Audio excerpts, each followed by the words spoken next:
Terima kasih masih bersama Rasil TV dan Radio, dan tentu juga terima kasih untuk Mas Yusuf dan juga Robi, untuk Ondi, untuk Fajar dan Andri yang sudah membuat acara ini bisa dinikmati, disimak dari beragam penjuru. Terima kasih untuk SMS dan WA yang sudah dikirim. Dokter Ira, mohon petunjuknya. Kalau puting lecet diobati dengan apa? Habis diobati baru berapa lama kemudian bayi boleh menyusu? Terima kasih. Dari mana itu? Tidak disebut namanya sayang. Ya. Puting lecet, oke kita balik ke puting lecet. Puting lecet itu biasanya diakibatkan oleh posisi yang kurang benar, perlekatan yang kurang benar. Nah, jadi kita harus cari tahu dulu puting lecet ini penyebabnya apa, ya? Apakah waktu menyusui caranya sudah benar? Kenapa? Sebelum ibu menyusui bayi, ASI harus diperah dulu sedikit, kemudian dioles di puting dan areola. Itu akan mematikan kuman dan bakteri yang ada dan juga sebagai pelumas, sehingga puting ini akan lentur dan tidak lecet nantinya gitu ya. Jadi nggak usah dipakein segala macam, ada kapas, kalau zaman bahla gitu dipakein kapas sama air ya. Biasanya nenek bayi itu putingnya dibersihkan dulu, itu banyak kotorannya, pakai kapas dikasih air. Nah itu akan mengakibatkan putingnya lecet. Kemudian bisa juga karena posisi bayi itu kurang buka mulutnya pada saat dia mulai menghap si payudara, sehingga lidah bayi itu menggesek area puting dan lecet, itu bisa juga. Atau bisa juga karena ada kelainan anatomis rongga mulut, namanya tongue tie untuk lidah, jadi lidahnya itu cenderung lebih pendek, atau lip tie untuk bibir ya. Nah, itu juga mengakibatkan putingnya lecet. Nah, sehingga karena akibat-akibat yang ada beberapa macam, akibatkan puting lecet pun ada beberapa stage, ada beberapa tingkatan. Ada yang hanya lecet merah, ada yang bisa lecetnya itu lebih dalam lagi, ada yang sampai crack nipple ya, putingnya sampai membelah, itu ada. Dan terapinya pun berbeda-beda gitu ya. Kalau hanya karena mulutnya kurang menganga lebar, posisinya kurang bagus. Nah, jika diperbaiki posisi dan pelekatan mulutnya, maka puting lecetnya akan sembuh. Biasanya untuk yang seperti itu cukup dioles ASI pada saat ibunya tidak menyusui.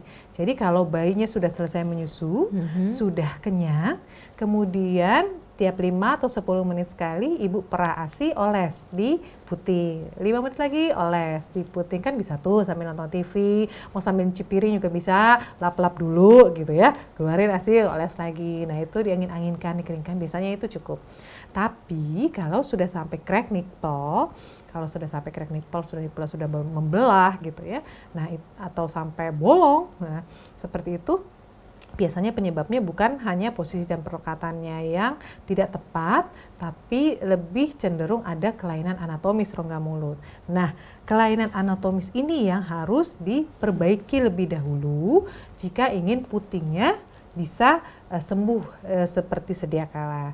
Biasanya putingnya pun diberikan obat salep racikan. Jadi bukan salep-salep puting yang ada di apotek, itu biasanya tidak efektif ya. Kalau hasil dari pengalaman saya itu tidak efektif karena itu hanya melembabkan saja.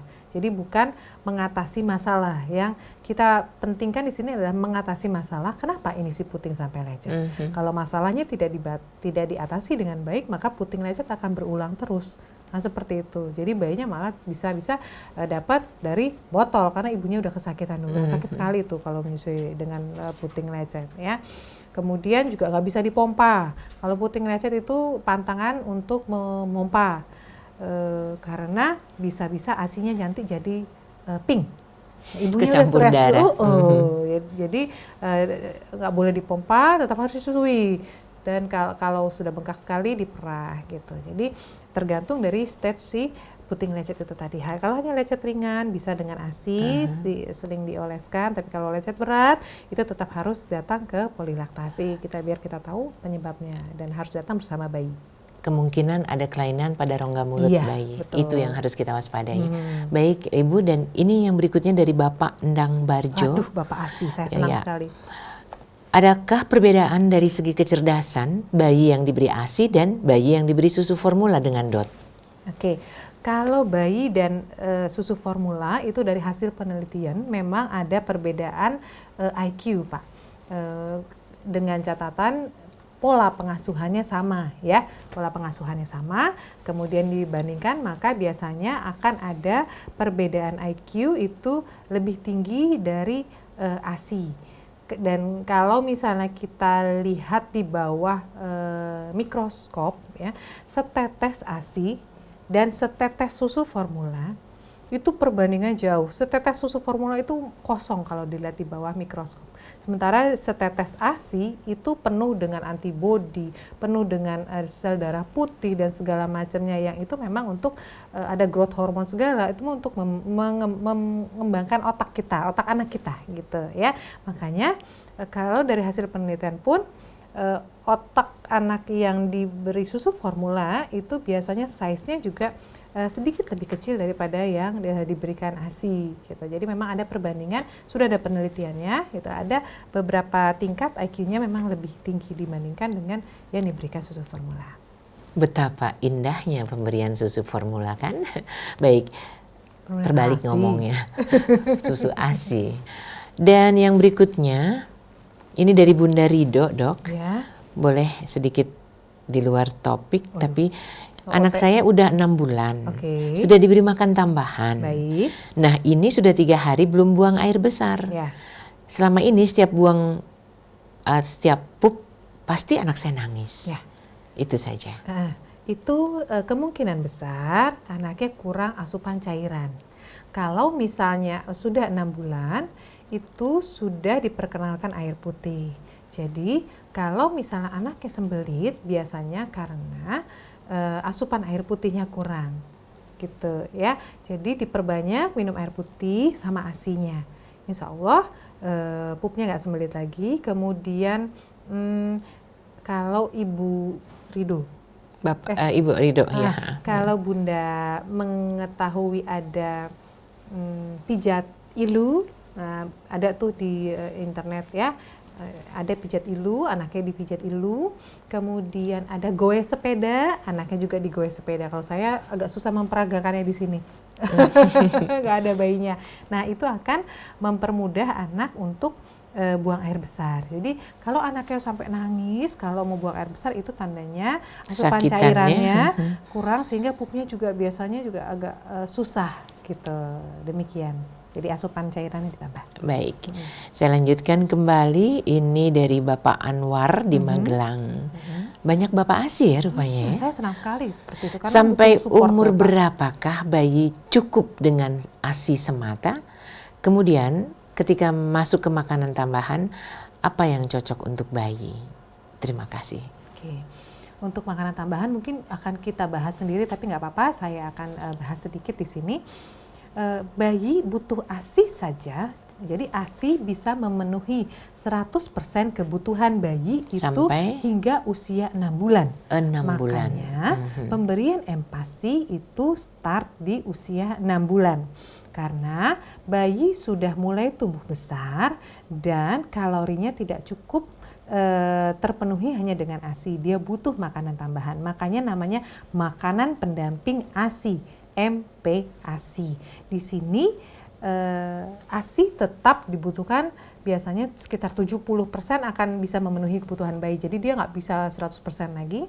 Nah, sisa 30%-nya ini dipenuhi oleh MPASI. Dan MPASI yang benar itu adalah MPASI yang sesuai dengan WHO. Ya, dia mengambil konsep panduan umum gizi seimbang, di mana cukup karbohidrat, cukup protein ya, proteinnya protein hewani dan nabati ya, kemudian cukup lemak, cukup vitamin dan mineral gitu. Dan itu semua bisa didapatkan di tukang sayur, bukan didapatkan di susu formula gitu ya. Jadi bayi 6 bulan pun itu sudah diberi makan, boleh diberi makan nasi lumat namanya. Jadi bukan bubur kalau zaman baheula gitu ya, namanya bubur susu. Begitu sendok dimiringin, buburnya tumpah, saking cairnya gitu ya. Sementara kalau panduannya sekarang itu adalah nasi lumat, di mana begitu nasi itu dimasukin ke sendok, begitu sendok itu dimiringkan, turunnya sangat lambat sekali. Gitu ya. Jadi nah itu baru bisa memenuhi. Jadi makanya kenapa WHO minta biasanya kalau dari laktasi akan minta ibunya dan bayi kontrol di usia 5 bulan. Kenapa? Untuk persiapan MPASI nanti pada usia 6 bulan sehingga si ibu ini sudah siap apa saja yang bisa diberikan, karena sebenarnya tidak ada pantangan untuk bayi ya, apa saja boleh selama bayi tidak alergi. Dan kalau dari WHO itu sistemnya adalah not too salty, not too peppery, jadi nggak terlalu asin dan tidak terlalu banyak lada, itu saja. Dan tidak harus makanan A, makanan B, tapi mengacu pada makanan setempat gitu. Jadi nanti 6 bulan, 7 bulan, 8 bulan mau dikasih rawon juga boleh, kasih soto silahkan gitu kan, lele goreng boleh, tidak harus salmon, nah gitu aja, apa saja yang ada gitu. Ya. Yang berikutnya dari Mbak Nona, kalau bayi pernah diberi susu formula sekali saja, apa efeknya untuk ke depan? Terima kasih. Sebenarnya pemberian susu formula itu mengakibatkan adanya perdarahan kecil di saluran cerna, gitu ya. Kita bilangnya mikrohemoragi. Nah, ini jika berlangsung terus-menerus itu yang sangat berbahaya. Tapi kalau untuk sekali, apalagi itu darurat, habis itu kembali lagi ke ASI, insya Allah sih nggak ada apa-apa gitu ya. Kecuali kalau bayinya memang sangat alergi pada saat itu. Jadi nanti ASI-nya yang akan kembali memperbaiki dari lingkungan saluran cernanya si bayi itu tadi. Gitu. Jadi kalau hanya sebotol dan habis itu ASI terus hingga 2 tahun, ya insya Allah sih nggak ada apa-apa. Saya ingin ke Bapak Anwar di Magelang. Pertanyaannya tadi mirip sekali tentang pemberian makanan pendamping ASI diberikan di umur berapa. Tadi sudah dijawab ya.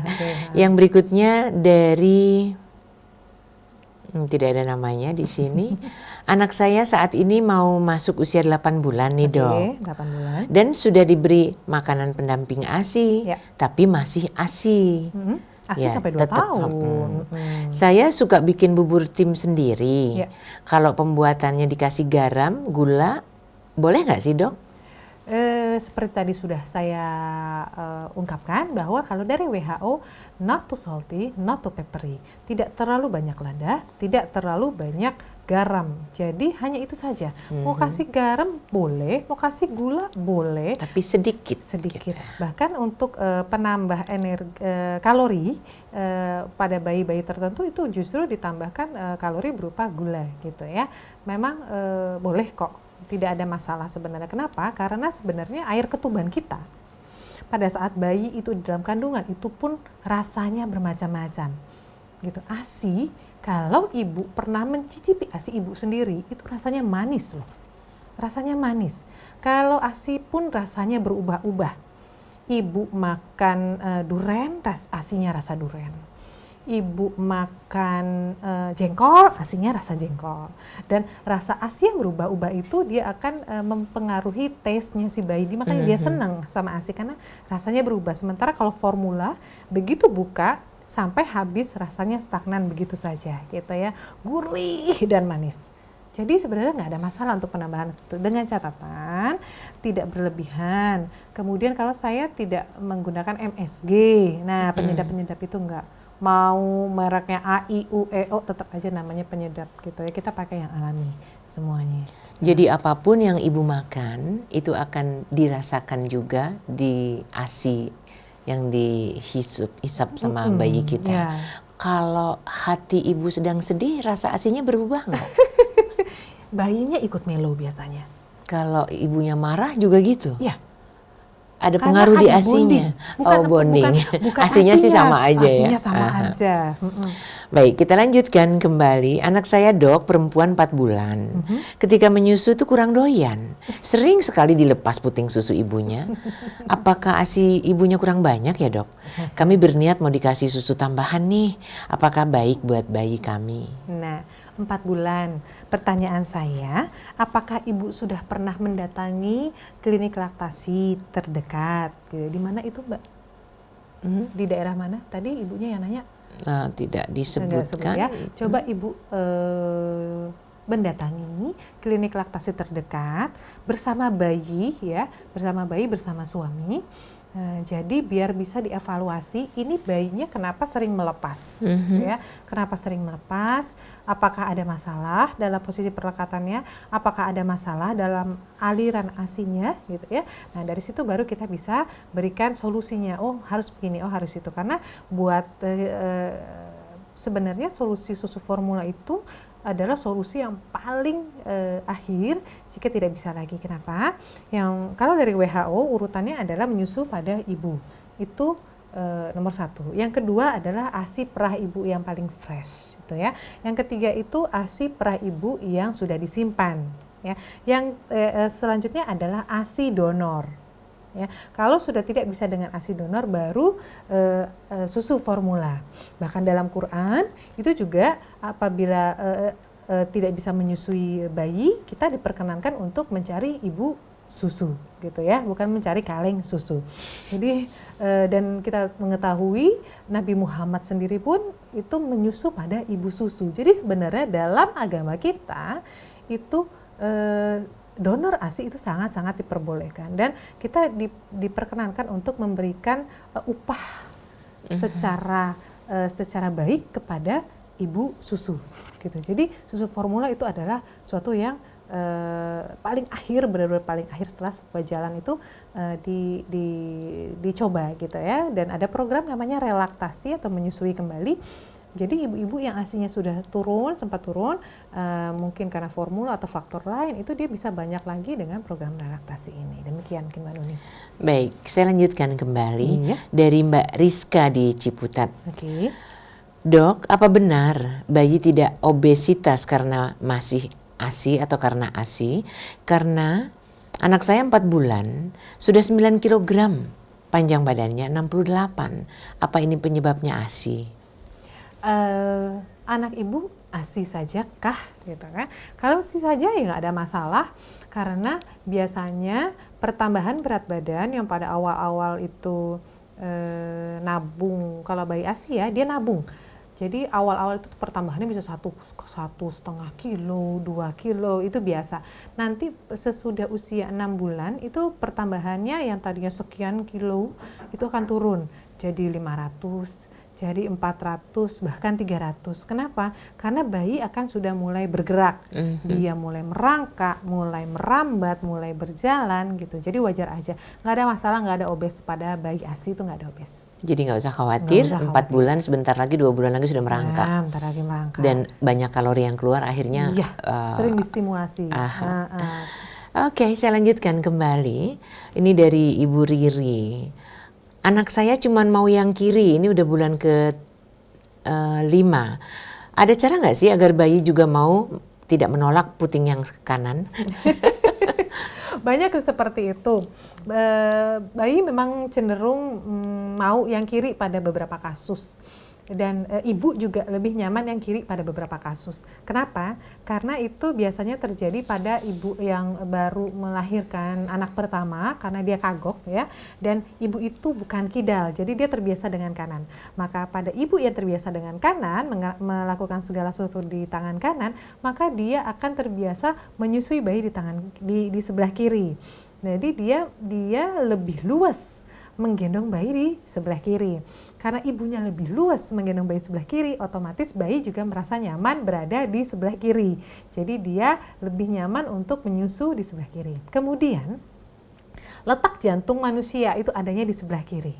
Nah, bayi yang terbiasa ada di dalam perut ya, mendengarkan detak jantung ibunya, dia akan merasa nyaman jika disusui di sebelah kiri. Biasa seperti itu. Kenapa? Karena dia seperti merasa di dalam kandungan lagi. ada detak jantung ibunya yang selalu dia dengar. Itu biasa. Nah, harusnya kalau diketemukan bayi yang seperti ini di usia awal itu segera datang ke polilaktasi. Jadi posisi dan perlekatan yang diperbaiki. Jadi kalau misalnya sekarang ini di cradle di sebelah kiri gitu ya, posisinya ditaruh di 2/3 lengan bawah gitu ya, menghadap ke payudara kiri seperti ini. Nah, nanti disiasatinya dengan posisinya ditarik ke sebelah kanan dengan posisi football. Ya, mungkin kalau yang di radio agak susah ya, tapi kalau di TV mungkin bisa melihat seperti ini. Jadi posisinya bayi yang kuping kanannya tetap ada di bawah, jadi dia tetap merasa seperti di kiri. Jadi kita seperti mengkondisikannya seperti itu. Kemudian ada bayi yang tidak suka kalau telinga kirinya ketutup, telinga kanan nggak masalah. Jadi bayi itu juga ada macam-macam, Mbak.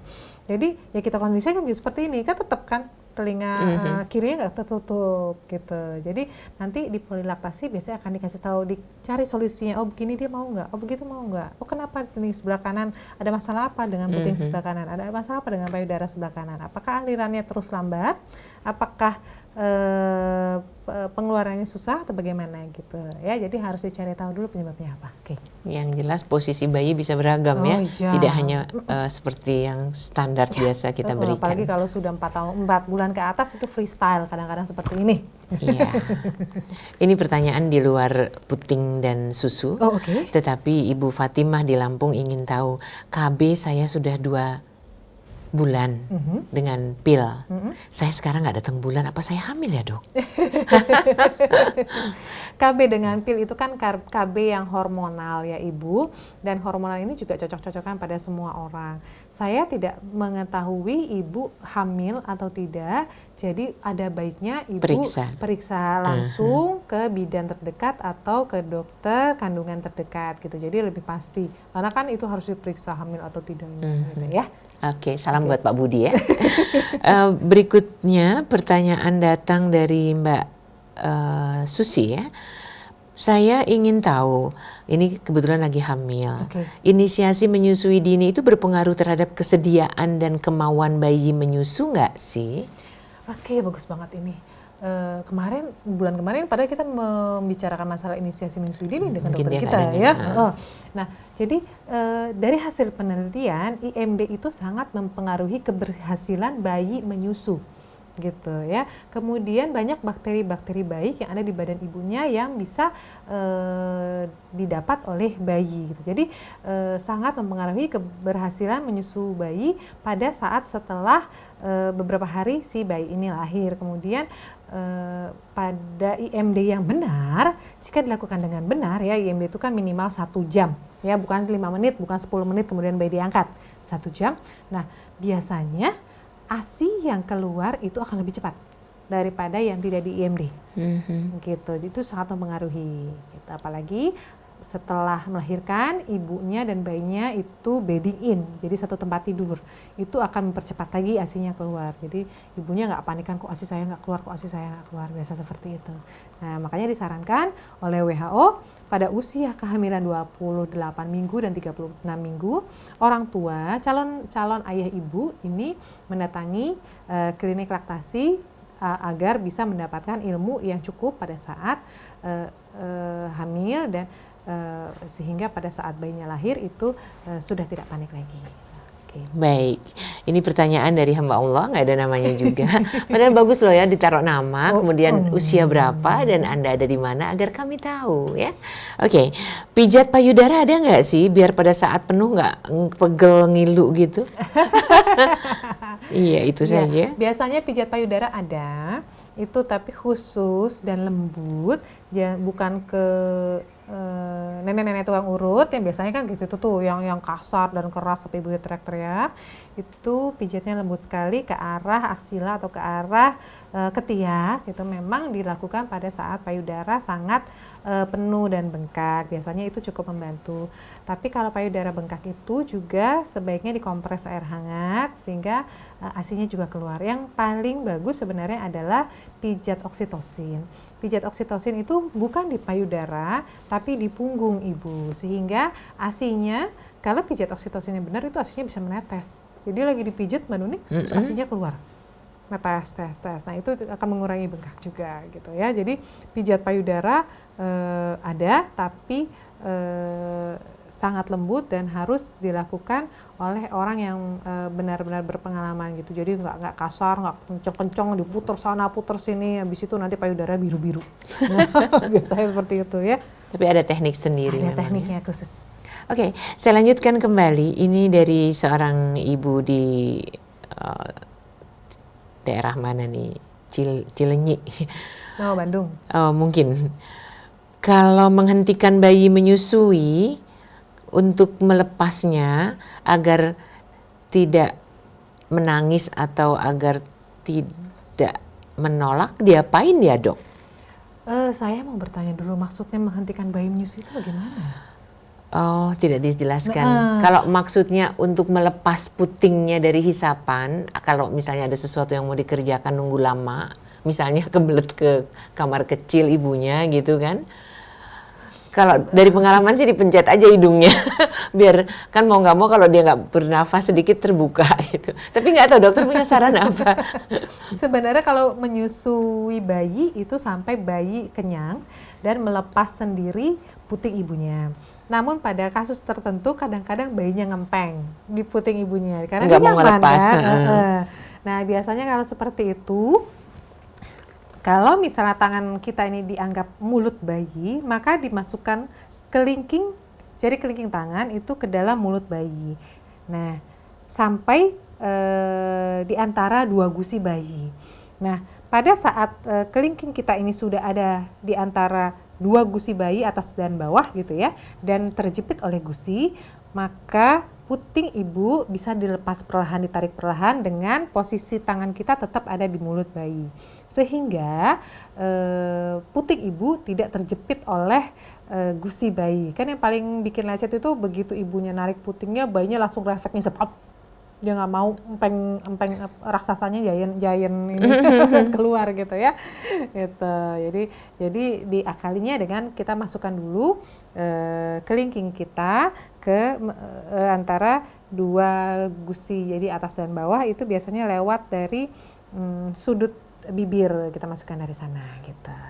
Ya, mungkin itu kali ya, melepas mudah-mudahan yang dimaksud. Sebab ini yang berikutnya juga kurang lebih usia bayi saya sudah 20 bulan. Ya.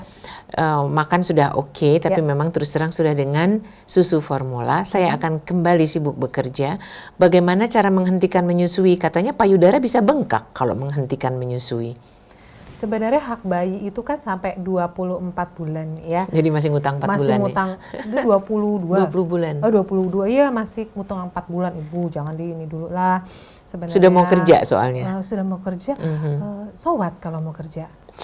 Bukan masalah kan? Kan bisa pakai ASI perah kan gitu. Dan menghentikan untuk menyusui itu memang tidak semena-mena langsung stop mendadak, memang payudara akan bengkak. Jadi kalau memang ibunya akan menyapi bayinya, tetap dilakukan perah ASI, tapi tidak sampai payudara kosong.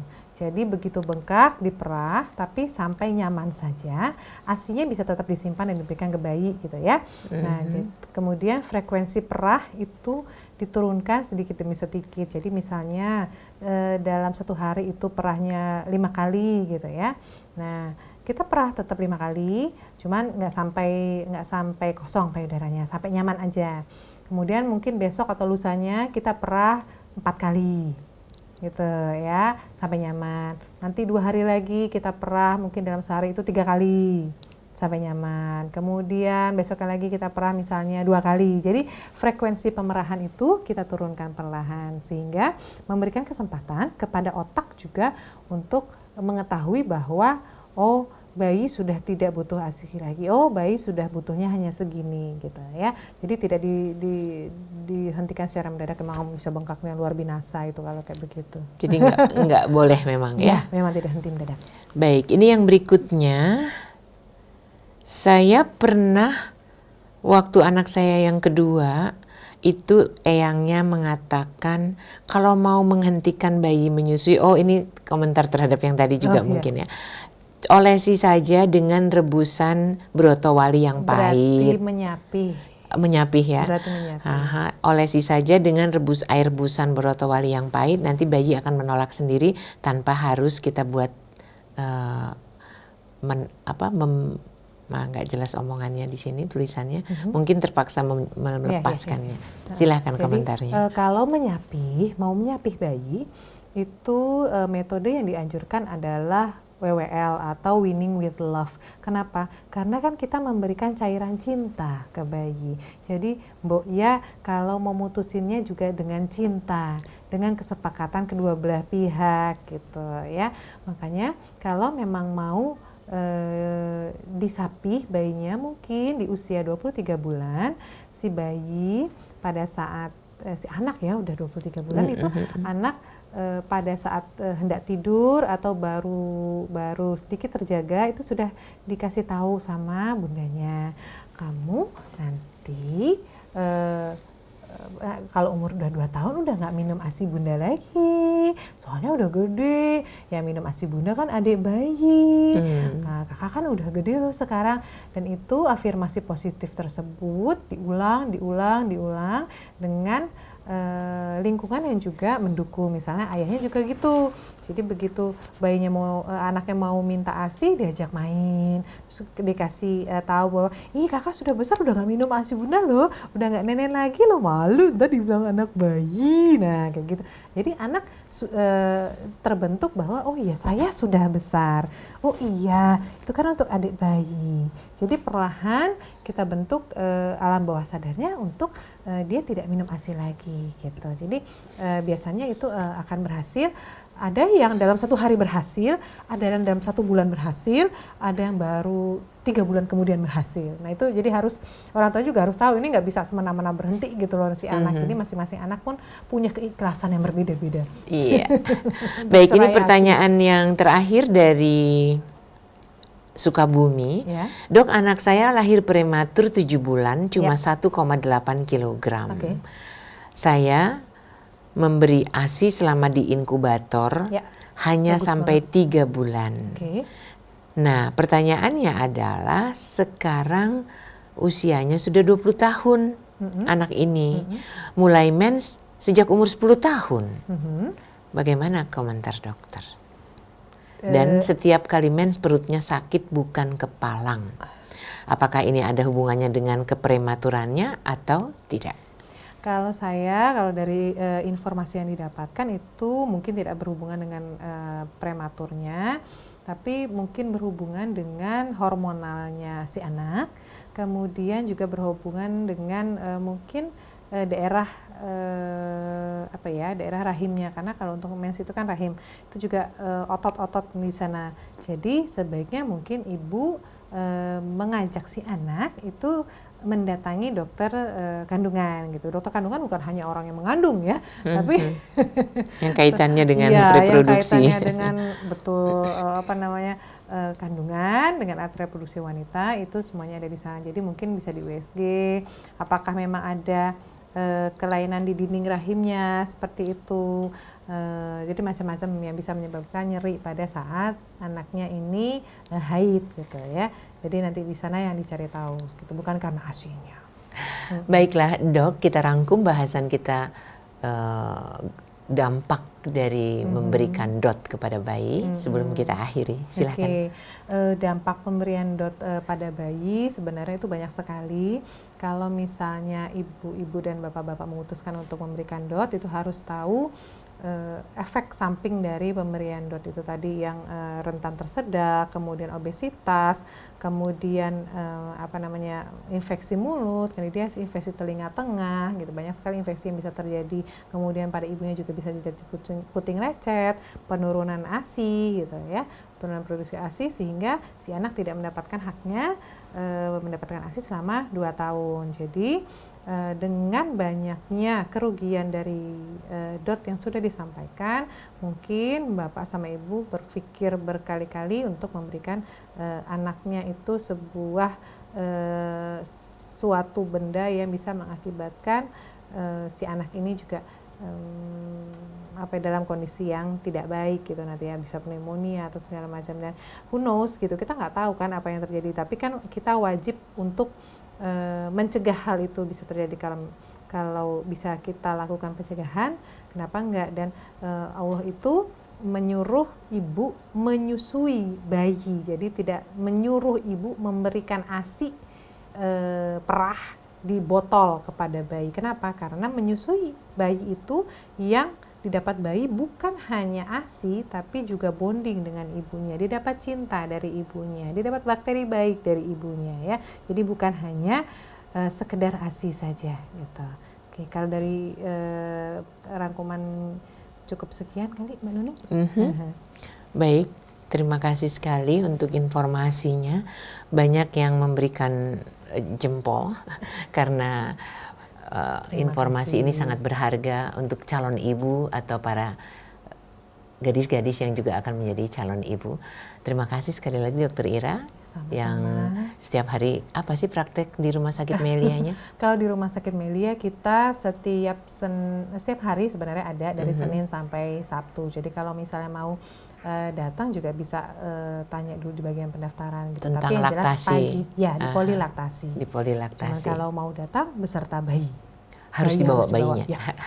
Baik, terima kasih sekali lagi, dan untuk Ikhwan Akhwat, terutama para calon ibu, mudah-mudahan apa yang dibahas hari ini benar-benar akan menambah pemahaman kita, ya. Amin. Dan insya Allah kita akan menjadi ibu yang optimal bagi buah hati, produk rahim kesayangan kita. Baiklah, billahi taufiq wal hidayah. Assalamualaikum warahmatullahi wabarakatuh. Waalaikumsalam warahmatullahi wabarakatuh.